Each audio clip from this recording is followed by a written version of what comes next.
ঈদ উল ফিতরের শুভেচ্ছা জানিয়ে শুরু করছি এশিয়ান দেশ সংবাদ। পুরো সংবাদ জুড়ে সাথে আছি সুবর্ণা গোলন্দাজ। এবারে বিস্তারিত সংবাদ। নরসিংদীতে যাত্রীবাহী বাস ও মোটরসাইকেলের সংঘর্ষে 2 মোটরসাইকেল আরোহী নিহত হয়েছেন।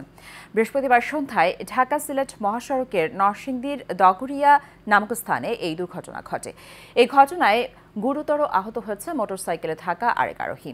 ইটাখোলা হাইওয়ে পুলিশ ফাঁড়ি ইনচার্জ মোহাম্মদ ইলিয়াস জানায়, মোটরসাইকেলটি বাসকে ওভারটেক করার সময় বিপরীত দিক থেকে আসা আরেকটি যাত্রীবাহী বাসের সাথে সংঘর্ষ ঘটে। এতে ঘটনাস্থলে 2 জন মারা যান এবং একজনকে উদ্ধার করে হাসপাতালে পাঠানো হয়। সিলেটের গোয়াইনঘাটে নলকূপ পরিষ্কার করতে গিয়ে কাউসার আহমেদ নামের এক যুবকের মৃত্যু হয়েছে।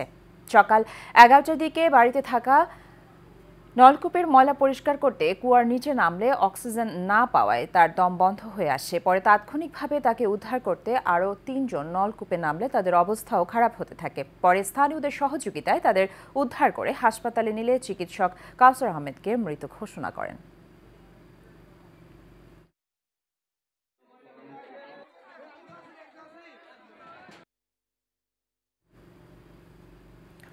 নরসিংদীর রায়পুরায় পারিবারিক কলহের জেরে মিতু নামের 8 মাসের অন্তঃসত্ত্বা নারীর আত্মহত্যার অভিযোগ উঠেছে। বৃহস্পতিবার আদিয়াবাদ দক্ষিণপাড়া গ্রামে এই ঘটনা ঘটে। নিহত মিতু উপজেলার আদিয়াবাদ দক্ষিণপাড়া গ্রামের পুলিশ কনস্টেবল সাগরের স্ত্রী। স্বজনরা জানায়, পরিবারের কলহ ও বাবার বাড়ি থেকে টাকা এনে দিতে চাপ দেয় এমন পদক্ষেপ নিয়েছে মিতু। তবে এ ঘটনায় জিজ্ঞাসাবাদের জন্য শ্বশুর দীপক শীল এবং শাশুড়ি অঞ্জনাকে আটক করেছে পুলিশ।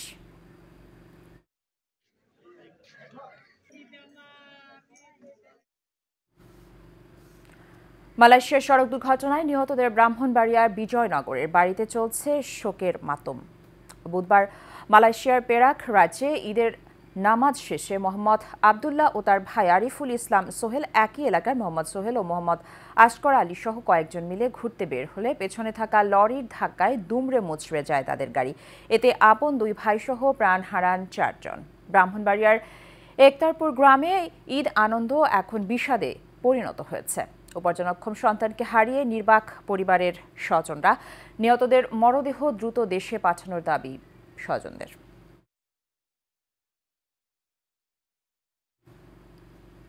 এবারে অন্যান্য প্রসঙ্গ। ঈদ আনন্দের নরসিংদীর ড্রিম হলিডে পার্কে দর্শনার্থীদের উপচে পড়া ভিড়। ঈদের দ্বিতীয় দিনে দর্শনার্থীদের উপচে পড়া ভিড়ে মুখর হয়ে ওঠে Narsingdi dream holiday park. Eid উপলক্ষে আকর্ষণীয় রাইডের পাশাপাশি বর্ণির সাজে সাজানো হয় পার্কটি। নরসিংদী থেকে হৃদয় এস সরকারের রিপোর্ট, জানাচ্ছেন শেখ ফাহিম। নরসিংদী সদর উপজেলায় পাঁচদোনার চৈতাবর্তী অবস্থিত ড্রিম হলিডে পার্কটি দেশের বিভিন্ন স্থান থেকে আগত দর্শনার্থীর ভিড়ে মুখর এখন। গানের তালে তালে ওয়াটার কিংডমে পানির ঢেউয়ে নেচে নেচে আনন্দ উপভোগ করছেন আগতরা। উৎসবের এই আড্ডায় পরিবার পরিজন অনেকে চড়ছেন প্যাডেল বোর্ডে, ঘুরে ঘুরে দেখছেন ভূতের আড্ডা। এদিকে হিমালয় পর্বতের সাদৃশ্য ফেন্টম হিল দেখে মুগ্ধ হচ্ছেন অনেকেই। আমরা ব্যাংকটন থেকে এসেছি, ভালো লাগছে। আমরা সব স্পটগুলো দেখলাম, রাইডগুলোতে দেখলাম, ভালো লাগছে। অনেক কিছু দেখছি, বাচ্চাদের খেলার মতো অনেক জায়গা আছে, খুব সুন্দর খোলামেলা পরিবেশ। ঈদের ছুটিতে তো ফ্যামিলি নিয়ে ঢাকাতে ভেরি কনজাস্টেড এরিয়া, সো আমরা একটু আসলাম এখানে নিরিবিলি ঘোরার জন্য। প্রায় 120 বিঘা জমির উপর নির্মিত এই পার্কটিতে water park, sky train, bullet train, water boat, roller coaster, swing chair, speed boat ও ভূতের রাজ্যসহ 25টি রাইডে চড়ে উচ্ছ্বাস প্রকাশ করেন সব বয়সী দর্শনার্থীরা। পরিবেশটা অনেক সুন্দর, তো উপভোগ করতেছি, ভালো লাগতেছে।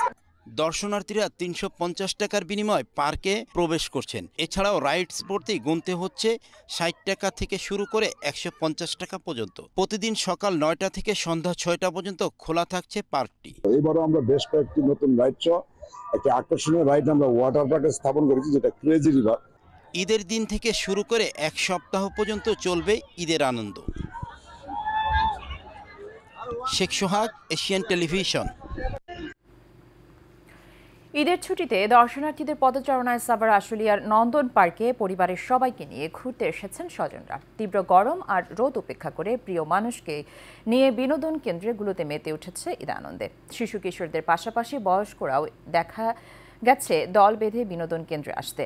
রাইডগুলোতে দেখা গেছে দর্শনার্থীদের উপচে পড়া ভিড়।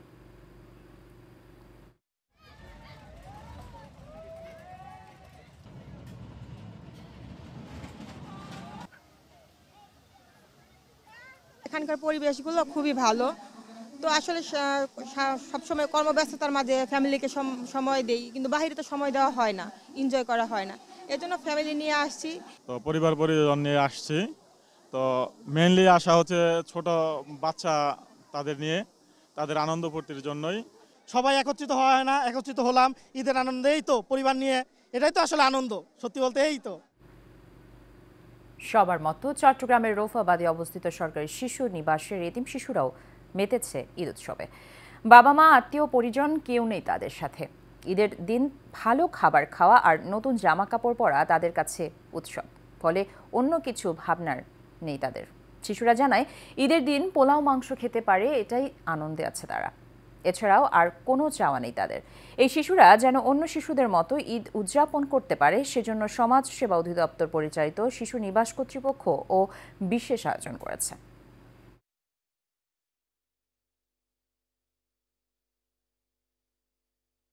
এখানে অনেক ভালো সময় কাটাচ্ছি ঈদে। আমাদের আন্টিরাও আমাদেরকে অনেক ভালো দেখাশোনা করছে। আল্লাহ ধৈর্য দিয়েছেন, সবাই আম্মু ডাহে, অগো মা বাবা পৃথিবীতে কেউ না, ইয়ান আম্মু ডাহে। আজকে কেমন লাগছে ঈদের দিন? ভালো। হ্যাঁ, অনেক ভালো লাগছে সবার সাথে সময় কাটিয়ে। ওনারা আমাদেরকে এখানে থাকার জন্য লেখাপড়া করায়। বাবা মার যে রুট স্নেহ যত্ন, সেটা তো হয়তো আমরা 100% নিশ্চিত করতে পারছি না। আমাদের অনেক শিশু আছে যাদের পিতামাতা নাই, তাদের পিতামাতার হয়ে আমরা কাজ করি। প্রতি বছরের ন্যায় এবারও বিশ্ব শান্তি কল্যাণে ও মানব কল্যাণ কামনায় লক্ষ্মীপুরে অনুষ্ঠিত হয়েছে 16 প্রহর নাম সংকীর্তন ও মহোৎসব। লক্ষ্মীপুর রায়পুর উপজেলার পশ্চিম চরপাতা ভূষণ ডাক্তারবাড়ি শ্রী শ্রী গুরুসত্য সেবাশ্রম মন্দিরে এই নামযজ্ঞ ও মহোৎসব অনুষ্ঠিত হয়। গত বুধবার ভোরে আরতি কীর্তনের মধ্য দিয়ে নাম সংকীর্তন শুরু হয়ে আজ ভোরে শেষ হয়। অনুষ্ঠানে জেলার বিভিন্ন জায়গা থেকে হরির নাম শোনার জন্য ভক্তবৃন্দের আগমন ঘটে।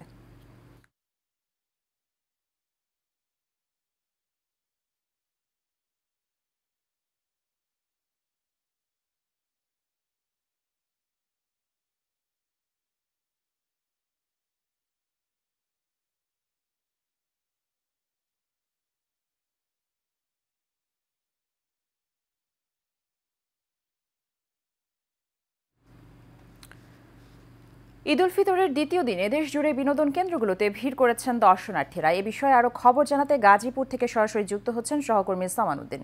সামান, আপনাকে ঈদের শুভেচ্ছা। একটু জানাবেন যে ঈদে দর্শনার্থীদের ভিড় কেমন দেখছেন?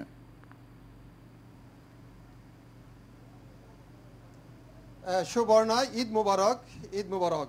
এই মুহূর্তে আমি দাঁড়িয়ে আছি আশুলিয়ার নন্দন পার্কেই। ঈদ মানেই খুশি, ঈদ মানে আনন্দ। এই ঈদের আনন্দকে ভাগাভাগি করে নিতে আসার জন্য বিভিন্ন এলাকা থেকে ছুটে এসেছে এই নন্দন পার্কে। সকাল থেকে এই নন্দন পার্ক কিন্তু আনাচে কানাচে কানায় কানায় ভরপুর ছিল দর্শনার্থীদের। এখন নামাজের বিরতি থাকায় কিন্তু এই নন্দন পার্কে একটি নীরব, কিন্তু দুপুরের পর থেকে এই নন্দন পার্কের প্রত্যেকটা রাইডসে প্রত্যেকটা জায়গায় কিন্তু একেবারে কানায় কানায় ভরা ছিল। প্রচুর রোদ এবং গরম থাকার পরেও কিন্তু মানুষ এখানে এসে তারা স্বজনদের সাথে ছোট বড় সবাই মিলে এখানে কিন্তু তারা আনন্দ উল্লাসে মেতে উঠেছে। আমি এই নন্দন পার্কের কর্তৃপক্ষের সাথে কথা বলেছি। তারা আমাকে যেমনটি জানিয়েছেন যে নন্দন পার্ক কিন্তু অন্যান্য পার্কের চেয়ে একটি নিরিবিলি পরিবেশে এখানে বিনোদন কেন্দ্র আসার পরে পারিবারিকভাবে তারা আনন্দ উল্লাস করতে পারে। সুবর্ণা, এই ছিল আমার কাছে নন্দন পার্ক থেকে সর্বশেষ। সামান, আপনাকে ধন্যবাদ। দর্শক, বিনোদন কেন্দ্র থেকে গাজীপুর থেকে আমাদের সেখানকার খবর জানাচ্ছিলেন সহকর্মী সামান উদ্দিন। এই সন্ধ্যের সংবাদ এ পর্যন্তই। আমাদের পরবর্তী সংবাদ দেখার আমন্ত্রণ রইল। ধন্যবাদ সাথে থাকার জন্য।